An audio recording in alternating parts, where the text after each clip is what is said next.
Pa ja moram reći samo jedno, Krah se inače ne kuha predugo, znači počeli smo danas jutro u 6 sati i već je bio gotovo po 10, pola 11, ali predpripremni radovi su jako bitni. To je ono što smo morali pripremiti i subotu i nedjelju, narezati meso. Krenuli ste već za vikend?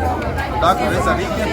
Znači tu su bili guljenje luka, rezanje luka, priprema mesa, znači pripremili smo, nakockicali smo oko 100 kg šunke, 150 kg rolane lopatice, 100 kg špeka hamburgera i 100 kg kraljskih kobasica podravka.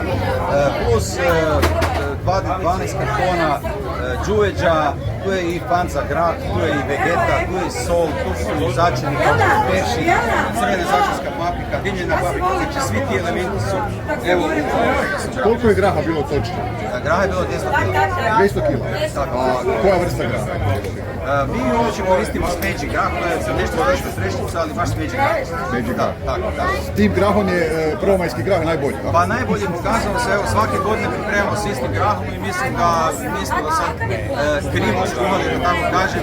Uvijek su bili zadovoljni, reakcije su jako dobre, evo zaista pozdravljam sve Koprivničanke i Koprivničance i sve goste koji su danas došli na gradski trg Koprivnica, gdje ćemo podijeliti 3500 porcija graha.